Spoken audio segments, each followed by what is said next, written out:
ሰላም ሰላም ወደ ዩቲዩብ ቤተሰቦቼ እንዴት ናችሁልኝ? እግዚአብሔር ይመስገን እኔ ሰላም ነኝ። ባላችሁበት መልካም ደስ የሚል ነገር ሁሉ እንዲሆንላችሁ እመኝላችኋለሁ። የአሽሩካ ቻናል ነው። ለዛሬ የተለያዩ መረጃዎችን ይዤላችሁ መጥቻለሁ። እንደተለመደው ዘና ፈታ ያለን ቁም ነገሮችን ወደ እናንተ አደርሳለሁ ማለት ነው። በአብይ ጾም የመጨረሻ ሳምንት ላይ እንገኛለን። በኢትዮጵያ ኦርቶዶክስ ቤተክርስቲያን ይህ ሳምንት ደግሞ ሰሙነ ሕማማት እየተባለ ይጠራል። ኪሪያ ላይሶን ኪሪያ ላይሶን ኪሪያ ላይሶን ኪሪያ ላይሶን ኪሪያ ላይሶን ኪሪያ ላይሶን። በዚህ ውስጥ ያላችሁ ሁላችሁም መልካም ጊዜ እንዲሆንላችሁ እመኝላችኋለሁ። ለመላው ክርስቲያኖችም ከወዲሁ መልካም የፋሲካ በዓል እንዲሆንላችሁ፣ በዓሉ የሰላም የፍቅር የደስታ እንዲያደርግልን መልካም ቸርቸር የሆነውን ሁሉ እንዲያሰማን እመኛለሁ። አሽሩካ የምርጦች ምርጫ ይቀጥላል። በረሰሞን ጠፋ ብዬ ስለነበረ ያልዘገብኩ ጉዳይ ነው። ሳልዘግበው በቀር በጣም ቀር ይለኛል። በዓለም ላይ አነጋጋሪ የሆነ አንድ ወጣት ነው። ይሄ የኢትዮጵያዊ ወጣት ዲያቆን ምህረት መላኩ የተባለ ወጣት ነው። በዓለም አቀፍ ደረጃ መነጋገሪያ የሆነበት ጉዳይ ደግሞ የሃይማኖት ጉዳይ ነው። በኢትዮጵያ ኦርቶዶክስ ቤተክርስቲያን ትምህርት ዙሪያ ከፕሮቴስታንት ወንድሞቻችን ጋር ውይይት ያደረገበት ጉዳይ ዓለም ነው እንግዲህ መነጋገሪያ ያደረገው ትንሽ And basically the question I had was directed basically to you, Encliffe, which is you've talked about your stance on baptism and the Eucharist and how you believe that they're just basically symbolic outward professions and not as actually efficacious for salvation. And basically my critique or my question really is አነጋጋሪ የሆነው ቪዲዮ ነው። ክሊፍ የተባለ እጅግ ታዋቂ የሆኑ ፓስተሮች አሉ። ይሄ ውይይት ምናምን ክርክር የሚያደርጉ ከነሱ ጋር ነበረ በሃርቫርድ ዩኒቨርሲቲ ውይይት ያደረገው። የወንድማችን ሰፋ ያለ በሃይማኖት ጉዳዮች ላይ የተሳሳቱ ያላቸውን ነገሮች በእርምት ሆኖ ተረጋግቶ በጥብዓት በእውቀት ሆኖ ያስረዳው ነገር ዓለም ነው እንግዲህ የተደነቀበት። ያስረዳበት መንገድ መረጋጋቱ በመንፈሳዊነቱ እጅግ በጣም ደስ በሚል ሁኔታ ነው። እነዚህ ሰዎች ስሜታዊ ሆነው እንዲያውም መናገሩን ኢንተራፕት ለማቋረጥ ምን ለማለትም ለመረበሽም እየሞከሩ ባለበት ሁኔታ ነገር ግን ተረጋግቶ የመለሰበት ነገር ነው። ትልቁ ደግሞ ያው ጉዳዩ የተነጋገሩበት ጉዳይ በቁርባን ዙሪያ እንደዚሁ በጥምቀት ዙሪያ በተለያዩ ቀደምት አባቶቻችን በሃይማኖት የሰሯትን ድንበር ማፍረስ የለብንም የሚል ነገር ነጥቦችን አንስቷል። በተለይም ደግሞ በሃይማኖት ዙሪያ በኢትዮጵያ ኦርቶዶክስ ቤተክርስቲያን ያለውን አስተምሮ በደንብ ግልጽ አድርጎ ኦርቶዶክስ እንደዚህ ነች የምትለው ብሎ አስረድቷል።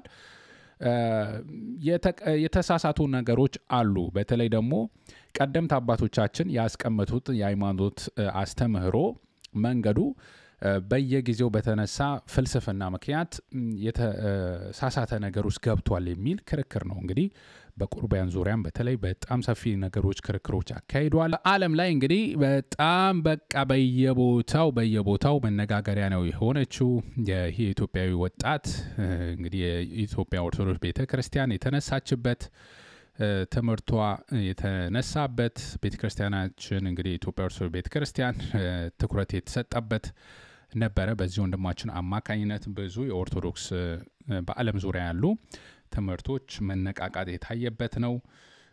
ብዙ ሰዎችም እንግዲህ ሐሳባቸውን ሲገልጹ የነበረበት ነው ማለት ነው። ይሄ ሃይማኖትን ያወቀ ትውልድ ለሌላውም በጥብዓት በእውቀት ሆኖ የሚያስረዳ ትውልድ መነሳቱ ምልክትም የታየበት ነው ብዬ ነው የማስበው። እጅግ በጣም ደስ በሚል ሁኔታ እንግዲህ ይሄ ነገር ዓለምን አነጋግሮ ብዙ ትምህርት የተወሰደበት ሆኗል። በውይይት በሐሳብን ከሐሳብ በማነሳሳት እንግዲህ ምን ያክል ኮንቨርሴሽን እንደተፈጠረ በዚህ ቪዲዮ ምክንያት ብቻ የተመለከትንበት ነው ማለት ነው። ደስ ይላል። ወንድማችን ዲያቆን ምህረት እግዚአብሔር እድሜህን ያርዝመው ዕውቀትን ያስፋው ነው የምለው። እንግዲህ የተመለከታችሁ ስር ያለ ስድድብ እንግዲህ አንዳንድ ጉዳዮችን መወያየት ትችላላችሁ። ብዙ ጊዜ ሃይማኖት እኛ ሀገር ስድድብ ይቀድመናልና አንዱ ማዋረድ ምናምን ያ ሳይኖር ሐሳቡ ላይ ትኩረት አድርጎ መወያየትም ራሱ ከዚህ መውሰድ ያለብን ነገር ነው ብዬ ነው የማስበው። ደስ ይላል በጣም ደስ ይላል አስተማሪ ነገር ሆኖ አግኝቼዋለሁ በ2000 ዓመተ ምህረት የኑሮ ውድነት ተብሎ የተለቀቀው ዜና እስቲ እንስማው ታሪክን ወደ የኋሊት እንደሚከተለው ይቀርባል በሳምንቱ በይበልጥ ከውጭ በሚገቡ የዘይት ምርቶች ላይ ከፍተኛ ዋጋ ለውጥ እንደተከሰተ ለማወቅ ተችሏል 53 ብር የነበረው ባለ 3 ሊትር ሀያት የምግብ ዘይት 60 ብር ሲገባ ፎርቹን 60 ብር 7 ብር ጨመረ ተብሎ ነው ዜና የሆነው እሺ እና ድል ዘይቶች ደግሞ ቀድሞ ይሽጡ ከነበሩበት 120 ብር ወደ 125 ብር እና 130 ብር ከፍ ብለዋል ስኳር በኪሎ በ8 ብር ከ50 ጨው ከ1 ብር እስከ 1 ብር ከ25 የተሸጡ ይገኛል ሩዝም እንዲሁ የ1 ብር ጭማሪው ማሳየት ከ7 ብር ወደ 8 ብር ከፍ ብሏል ሽንኩርት በኪሎ ቀደም ሲል ከነበረበት የ2 ብር ከ50 ሂሳብ ቅናሽ በማሳየት 1 ብር ከ50 የተሸጠ ይገኛል ሎሚ በኪሎ 7 ብር ቀኖ እኛም የምንናገረው ነገር አለን ቀኖ እኛም ያለፈው ትውልድ ብለን እንደዚህ ለመናገር በቅተናል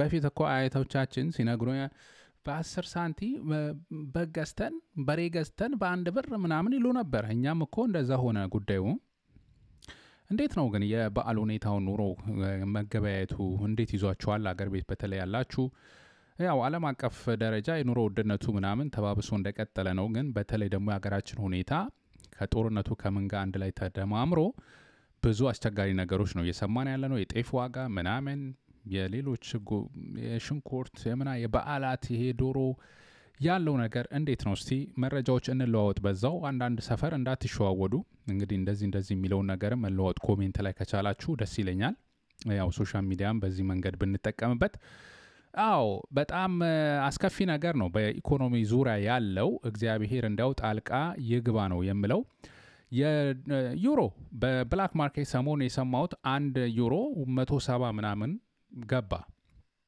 እንግዲህ ዳብል አረጉት ኢኮኖሚው ማለት ነው ይሄ ኢኮኖሚ ማሻሻያ ምናምን ብለው ያመጡ ፕሮግራም ፌል ያረገ ነው የህክምና ባለሙያዎች ሰሞኑን ያው ተቃውሞ ሰምታችኋል ብዬ አስባለሁ የደሞዝ ጭማሪ እየጠየቁ ይገኛሉ ምክንያቱም ልንኖርበት አልቻልንም ይሄ እየተከፈለን ያለው ነገር በጣም በዝቅተኛ ሁኔታ ኑሮ ስታንዳርድ ውስጥ እንድንወርቅ አድርገናል ብለዋል እስቲ ሰፋ አድርጌ መለስበታለሁ ይመስለኛል ሰፊ ጉዳይ ነው እነሱም ያነሱት ሰሞኑን ተቃውሞ ላይ ይገኛሉ አጠቃላይ እንግዲህ ሰው ሰልፍ ስላልወጣ ነው እንጂ እንደዚህ ወጥቶ ተቃውሞ መግለጽ ስላልቻለ ነው እንጂ የኢትዮጵያ ህዝብ በጣም የኑሮ ሁኔታ ከባድ ሆኖበታል መፍትሄ ያስፈልገዋል በጣም እጅግ የኢኮኖሚ ቅርቃር ውስጥ ነው የምንገኘው በአሜሪካ በስደት ላይ የምትገኙ አንድ ወሳኝ መረጃ ወጥቷል ሆምላንድ ሴኩሪቲ ነው ይሄን መረጃ ያወጣው ያው በስደቱ ዙሪያ ነው እንግዲህ ትራምፕ አስወጣቸዋለሁ የሚለው ነገር ገፍቶ ይሄን የሚያደርጉ ቅጣቶች ምናምን የሚል መረጃ ይዘው ወጥቷል ማለት ነው በተለይም ደግሞ የውጭ ሀገር ዜጋ ሆናችሁ በአሜሪካ ውስጥ ከ30 ቀናት በላይ የቆያችሁ ሰዎች እንድትመዘገቡ የሚል ነገር ነው እንግዲህ እየገለጹ ያሉት ይሄንን ያላደረጉ ግለሰቦችም ቅጣት እስከ እስር ድረስ የሚደርስ ነገር ሊያጋጥማቸው ይችላል እየተባለ ነው እንግዲህ ትራምፕ ገፍቶ በዚህ አመት በጀመረው አመት 1 ሚሊዮን ሰዎችን ስደተኞችን ኢሌጋል ኤሊያንስ ብሎ የሚጠራቸውን አስወጣቸዋለሁ እያለ ነው እንግዲህ የሚገኘው አሁን ደግሞ ያው ቅጣቱን የሚባለውን ነገር ዘርገፍ እያደረገው ይገኛል ማለት ነው በዚህም አንድ ሌላ ጽንሰ ሐሳብ አስተዋውቋል ሰልፍ ዲፖርቴሽን አንድ ሰው ራሱን በቃኝ አሜሪካ መውጣት አለብኝ ህጋዊ አይደለም ብሎ መውጣት ፍቃደኛ ሆኖ እንዲወጣ የሚል ነገር ደግሞ ይዘው መጥተዋል በዚህም ሰልፍ ዲፖርቴሽን የሚል ነገር ተናገሩ ይገኛሉ ማለት ነው ጥቅም አለውም እያሉ ይገኛሉ ራሱን እንግዲህ ከአሜሪካ እኔ ህገወጥ ነኝ ብሎ የሚወጣ ሰው አንደኛ በአሜሪካ ውስጥ የሰራው ገንዘብ ይዞት እንዲወጣ ይፈቀድለታል የሚል ነገር እየተነገረ ይገኛል ያው ከዛ ውጭ ደግሞ future opportunity for illegal immigration ወደፊት በህጋዊ መንገድ ይሄ ቻንስ ይኖረዋል የሚል ነገር እየተናገሩ ነው ከዛ ውጭ ደግሞ አቅም ከሌለው ወደ ሀገሩ የሚሄድበትንም ትራንስፖርት እንሰጣለን የሚል ነገር እየተናገሩ ነው ማለት ነው ባጭሩ ህገወጥ መሆናቸውን አውቀው ሰልፍ ዲፖርት ራሳቸውን ከአሜሪካ የሚያስወጡ ሰዎች ጥቅም ያገኛሉ ተመልሶ ወደ አሜሪካ እንዲመጡም እድል ሊኖራቸው ይችላል የሚል ነገር ተቀምጧል ማለት ነው ቅጣት እየተባለ ስላለው ጉዳይ ደግሞ እንመልከት ያው ኢሌጋል ኢሚግራንት ተብለው የተያዙ ሰዎች ካሉ ቀጥታ ኢሚዲየትሊ ዲፖርት ይደረጋሉ የሚል ነገር ተቀምጧል። ከዛ ውጪ ደግሞ በተለይ ደግሞ ይሄ ሪሙቫል የተሰጣችሁ ሰዎችን በተመለከተ ከሀገር እንድትወጡ ተብሎ በፍርድ ቤትም የተወሰነባችሁ ሰዎች ይህ ከተወሰነባችሁ ቀን ጀምሮ ሳትወጡ ከቀራችሁ በየቀኑ $998 ትቀጣላችሁ የሚል ነገር አውጥቷል ማለት ነው። ምን ነው ግን ሁለቷን ቀረጥ ነው ትራምፕ 1000 አታረገውም 998 ከምታረገው እሺ በዚህ መልኩ ነው እየተነገረ ያለው። ሌላ ደግሞ የቀበጡ ለታ ሞት አይገኝም እንዲባል ራሴ እወጣለሁ ብላችሁ ሰልፍ ዲፖርት አደርጋለሁ ብላችሁ ነገር ግን እዛው አሜሪካ ቆይታችሁ ከተያዛችሁ $1,000 እስከ $5,000 ትቀጣላችሁ። ከዛ ውጪ ደግሞ እስርም ሊኖር ይችላል። ፖሲብል ኢምፕሪዝንመንት ሊኖር ይችላል። ዋናው ደግሞ አስፈሪው ነገር ወደ አሜሪካ ደግማችሁ እንዳትገቡ ልትከለከሉ ትችላላችሁ። ቤርድ ፍሮም ሪተርኒንግ ቱ ዘ ዩኤስ ይላል። ዳናዊ እንግዲህ ሰሞኑን የተለቀቀ መረጃ ነው። ኢትዮጵያ ኤርትራውያን ይህንን የሰማችሁ ላልሰሙት እያሰማችሁ ምናልባት አንዳንድ ስደት ላይ ስንሆን ያው ቢዚ ከመሆን አንጻር ችላ ከማለትም አለችብን ደግሞ የሆነ ችላ የምንላት ነገር እንዳንጎዳ ይህን መረጃ ብታደርሷላቸው ደስ ይለኛል።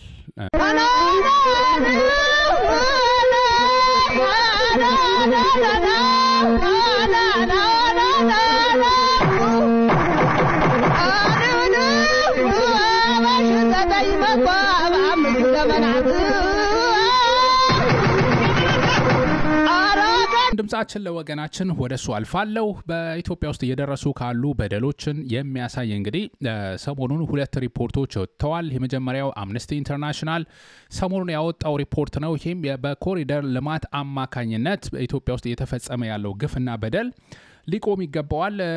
መንግስት እንግዲህ ይህንን ግንባታ ብሎ የጀመረውን ነገር ማቆም ይገባዋል የሚልም ነገር ነው የተገለጸ ያለው። ይህም ደግሞ ምክንያቱ የበርካታ ሰዎች ህይወት እየተናጋ በመሆኑ በአዲስ አበባ ውስጥም በተለይ ደግሞ 872 አባወራዎች ቤት 872 ሰዎች ቤት እድሳትን በተመለከተ የኮሪደር ልማትን በተመለከተ ያው እንደተፈናቀሉ በርካታ ሰዎችም ግፍ እየተፈጸመባቸው እንደሆነ በዚህም ዓለም አቀፍ የሰብአዊ መብት ተሟጋች አካላት ነው እንግዲህ መረጃውን ያወጡት ማለት ነው።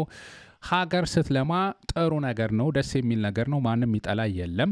ነገር ግን የበርካታ ሰዎች ህይወት እየተናጋ ህይወታቸውን እስኪያጡ ድረስ እየሆነ የሚሰሩት ስራ አንዳንዶች ይደርሰኛል መረጃ መስራት አልቻልንም፣ ቤታችን ፈርሷ እንደዚህ የሆነብን ነው፣ ድምጽ መናገርም አልቻልንም። በጣም በሚገርም ሁኔታ አንዳንዶች መረጃ ከላኩልኝ በኋላ ሶሻል ሚዲያ ዜናው ሰርቼ ያስጠፉኝ ሰዎች አሉ አንዳንድ ቦታ ላይ። ምክንያቱም እርስ በርስ ውስጥም ደግሞ መረጃ አቀባይና እንትኖች የተሰራጩባቸው አሉ። በአጠቃላይ ብቻ ይህንን አስመልክቶ የወጣ ወደ 7 ገጽ ሪፖርት ነው ያለው። በዚህም አማካኝነት እንግዲህ ኢትዮጵያ ውስጥ እየተፈጸመ ያለው ግፍ እየተባባሰ መሄዱ አሳሳቢ መሆኑ ተገልጾ የኮሪደር ልማት በሚል የህዝብን መብት መንጠቅ ይቁም በሚል ነው እንግዲህ ግንባታው ይቁም በሚል እየተጠየቀ ያለው ማለት ነው። ክልል በሌላ በኩል በአማራ ክልል የቀጠለው ጦርነት በርካታ ንጹሃንን እየገደለ መሆኑ እንደዚሁ በርካታ ሰዎች ችግር ላይ መሆናቸው በሕክምና እጦት በትምህርት እጦት እየተሰቃየ መሆኑን ነው እንግዲህ የወጡ ያሉ ሪፖርቶች የሚያሳዩት። በተለይም ደግሞ ትሪፕል ኤ የተባለው አማርሲሽን ኢን አሜሪካ ያወጣው ሪፖርት ላይ ትምህርትን በተመለከተ ከ5000 በላይ ትምህርት ቤቶች እጅግ 68% የሚባለው አማራ ክልል ውስጥ የሚገኝ ትምህርት ቤት እንግዲህ ትምህርት መማር እንዳልቻሉ ነው። ትላንትና አይ ቲንክ ፕሮፌሰር ብርሃኑ ነጋ ከትምህርት ሚኒስቴር መረጃዎችን አውጥተዋል። እንደዚሁ በኢትዮጵያ ውስጥ ከ7 ሚሊዮን በላይ ተማሪዎች ትምህርት መከታተል አልቻሉም የሚል የብልጽግናው ኃይል ሀገራችን ውስጥ እየፈጸመ ባለው ጦርነት ምክንያት ይህንን ነገር ማስቆም ባለመቻሉ የትምህርት እጅግ አደጋ ላይ መውደቁ እየተመለከተ እንገኛለን። በርካታ ንጹሃን ደግሞ በመከላከያ ሰራዊት በሚባለው ጭምር እየተገደሉ እንደሆነ ቢቢሲ ላይ በትላንትናው ዕለት የተለቀቀ መረጃ በስፋት የ4 ወር ህፃን ጭምር በግፍ መገደሏን የሚዘረዝር መረጃ ይዘው ወጥተዋል ማለት ነው። በተለይም በንጹሃን ላይ የተፈጸመ ያለው ግፍ እንዲቆም ጫና ማድረግ አለብን። በተለያየ ዓለም አቀፍ ሰልፎች እየተጠየቀ ይገኛል። በለንደን ፋኖ ከሰሞኑም በተለያየ ዓላማ በስዊድን ጨምሮ ተቃውሞ ሰልፎች እየተካሄዱ ይገኛሉ። ነገር ግን ግፊቱ መጠንከር አለበት። የዓለም አቀፍ ተቋማት አሁንም ዝምታቸው እንደቀጠለ ነው። እጅግ አሳዛኝ በሆነ ሁኔታ ህዝቡ ዋጋ እየከፈለ ነው። ሆስፒታል ሕክምናን በተመለከተ እጅግ ችግር እንዳለ እየተነገረ ይገኛል ማለት ነው። በአጠቃላይ ህዝባችን ላይ የደረሰ ያለው ወገናችን ላይ የተፈጸመ ያለው ግፍ ለማስቆም ሁላችንም ድምጻችን ማሰማት ይገባናል። በዚህ ፋሲካ በዓል እኛ በደስታ በአንድ በኩል ስናሳልፍ፣ በሌላ በኩል ደግሞ በሐዘን ውስጥ ሆነው በለቅሶ ውስጥ ሆነው እያሳለፉ ያሉ ወገኖቻችን እንዳሉ መዘንጋት አይገባንም።